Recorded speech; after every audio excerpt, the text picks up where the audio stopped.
El cáncer de cuello uterino o cáncer de cervix es un cáncer típico de mujeres de mediana edad y está muy relacionado con el aspecto sexual, con una infección que se transmite por vía sexual, que es la infección por el virus del papiloma humano. Esto tiene una ventaja, que se puede prevenir esta infección, entre otras cosas, con una vacuna, y por lo tanto podemos disminuir la mortalidad por este cáncer. También es un cáncer que cuando lo diagnosticamos es bastante tratable, pero lo de siempre en oncología, hay que ir y hacerlo pronto. Vamos a ver todo lo referente al cáncer de cervix.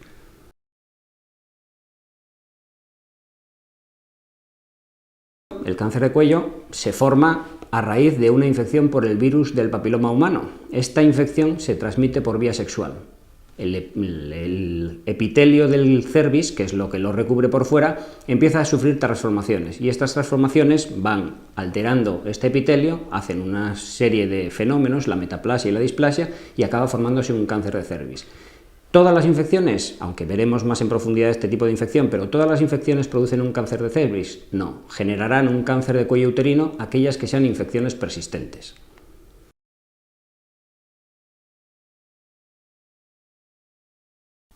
Para detectar el cáncer de cervix en la etapa preinvasiva, es decir, en la etapa inicial, lo único que se puede hacer es el screening, es decir, el diagnóstico precoz que veremos más adelante. Cuando ya empieza a invadir y por lo tanto ya empieza a romperse el cervix, el primer síntoma que va a tener la mujer es una coitorragia, es decir, una hemorragia durante las relaciones sexuales. También puede ser que no tenga coitorragia y que durante el periodo de su fase menstrual produzca flujo, a veces maloliento. Esto sería prueba de que el cervix ya está empezando a estar alterado. Cuando el tumor crece más, puede infiltrar los órganos vecinos, puede llegar a la vejiga y provocar una hematuria, o puede englobar el uréter, que también pasa por al lado del cervix, y entonces provocarnos una hidronefrosis, hacer que un riñón ya no nos funcione. O también podría infiltrar el recto, pero eso no lo notaríamos porque no notaríamos la sangre en las heces. Luego podría saltar a los ganglios. Si salta a los ganglios podríamos tener un dolor pélvico sordo, así como de tener ganas de hacer de cuerpo por la ocupación de esos ganglios, o si los ganglios que estuvieran afectados solo fueran de una pierna, podríamos tener un linfedema, es decir, se nos podría hinchar esa pierna. Finalmente, si el tumor, como siempre, se nos escapa por sangre y nos hace metástasis, puede llegar al pulmón y entonces nos hará unas metástasis pulmonares que igual no nos dan clínica y lo detectamos en una placa de tórax o nos empiezan a dar tos.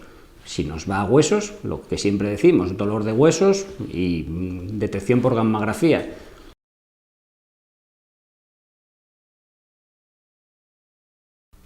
Para diagnosticar un cáncer del cuello uterino necesitamos hacer un examen ginecológico.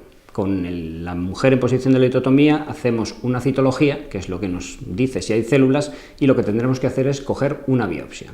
Sin biopsia no hay cáncer, es decir, sin el refrendo del anatomopatólogo de que ese tejido es canceroso, por mucho que nos parezca a la visión con el espéculo o incluso a la palpación bimanual que hace el ginecólogo en la consulta, hasta que no haya diagnóstico histológico, eso no es un cáncer.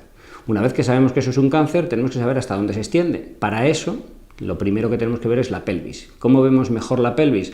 Con un escáner o con una resonancia. Ahí veremos el tumor, si afecta a órganos vecinos o si se ha extendido a ganglios. Y luego las pruebas diagnósticas que necesitaremos pues será la placa de tórax para valorar metástasis pulmonares, la ecografía hepática para valorar metástasis hepáticas, la gammagrafía ósea, como ya hemos dicho, para valorar metástasis óseas. Con todo eso ya tendríamos completado el diagnóstico y ya sabríamos en dónde sí hay tumor y en dónde no.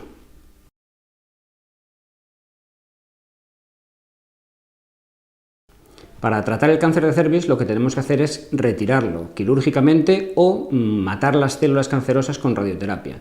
En los estadios iniciales nos valdrá con hacer una conización, que es como pelar la parte del cervix, la parte exterior, y nos sale un cono de carne y ahí sí, ya está todo el tumor, ya tenemos el tratamiento hecho.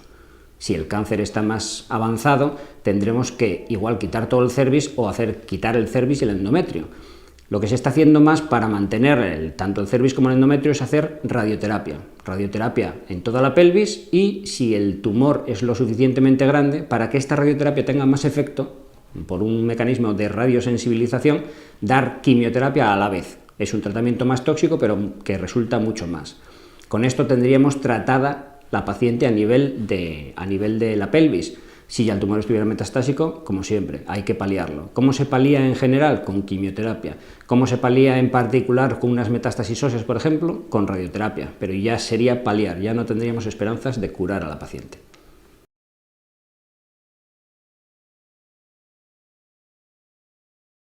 La infección por el virus del papiloma humano, que es la causa que subyace al 99,7% de los cánceres de cervix, es una infección de transmisión sexual. Se vehicula a través de los contactos sexuales. Por lo tanto, serán conductas de riesgo el inicio temprano de las relaciones sexuales o el elevado número de compañeros sexuales en la mujer. Normalmente el varón vehicula esta infección y le pasa esos virus a la mujer, pero la mujer los mantiene en el cervix y se hace una infección persistente. ¿Cómo tendremos que prevenir que nos pase esta infección? Pues lo primero, evitar las conductas que nos la producen. Evitar el inicio de las relaciones sexuales muy tempranas, cada vez las mujeres están teniendo relaciones sexuales más pronto, y evitar, en lo posible, el número de compañeros sexuales, que eso acrecienta el riesgo. Los anticonceptivos de barrera, es decir, el célebre preservativo, ¿disminuyen la incidencia de la infección por el virus del papiloma humano? Sí. ¿La protegen, la evitan totalmente? No, con lo cual los preservativos no protegen de ese riesgo de infección, ayudan. Ahora lo que más protege el riesgo de infección es la vacuna del virus frente al virus del papiloma humano. En la siguiente sección vamos a ver cómo funciona esta vacuna.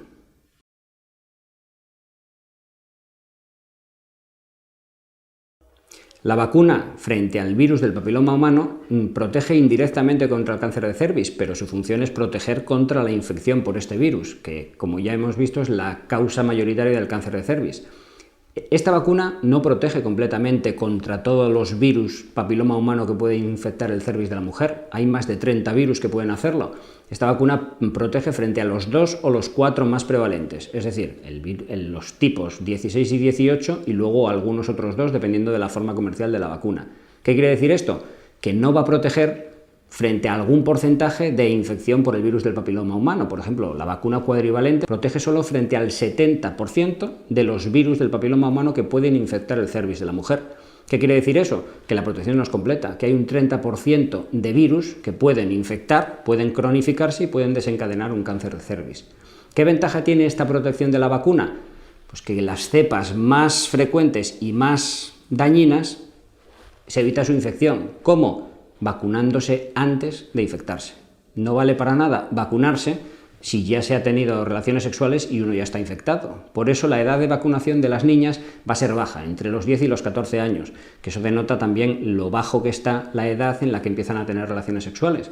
Hay que vacunarse antes de empezar a tener relaciones sexuales para que cuando con las relaciones sexuales entremos en contacto con el virus ya estemos protegidos y ya no nos haga esa infección persistente. Esa vacuna se va a administrar en 3 dosis. ¿Por qué? Porque una sola vacuna te provoca inmunidad, es decir, defensas elevadas, pero durante cierto tiempo. Con tres dosis parece que va a durar la inmunidad toda la vida. Entonces, lo importante es saber, no protege completamente y hay que reforzar esta protección con evitar conductas de riesgo.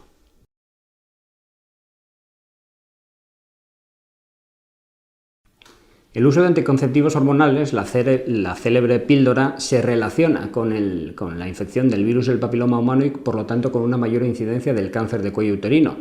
Se habla que a partir del 5.º año de uso de la píldora aumenta el riesgo. Entre el 5.º y el 9.º año aumenta 4 veces el riesgo de infectarse y a partir del 10.º año de uso de la píldora puede aumentar hasta 6 veces el riesgo de infectarse, que la infección sea persistente y por lo tanto nos haga un cáncer de cervix.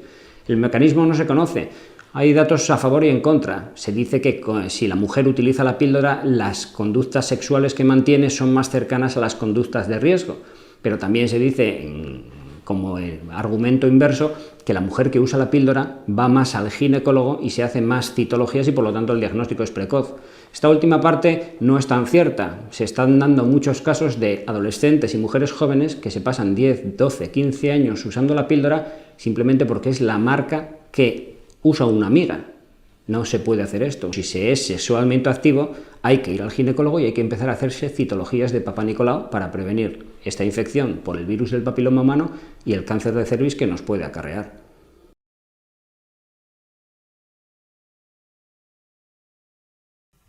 El tabaco, es decir, que la mujer fume, aumenta el riesgo que tiene esta de padecer cáncer de cervix por 2 mecanismos. Primero es el mecanismo directo. El tabaco tiene más de 40 sustancias carcinogénicas, entonces en todo el cuerpo nos puede producir un cáncer, y también el tabaco hace que la infección por el virus del papiloma humano cronifique mucho más fácilmente que si no se fumara. Es decir, que una mujer que a resulta de sus relaciones sexuales esté infectada por este virus, tiene muchas menos probabilidades de que este virus cronifique y acabe haciéndole un cáncer de cuello uterino que si fuma. Si fuma, se potencia completamente y el riesgo puede aumentar hasta 3-4 veces. Así que, además de tener cuidado con el tema del virus, hay que tener mucho cuidado con el tema del tabaco, y es un tema muy fácil, es dejar de encender cigarrillos.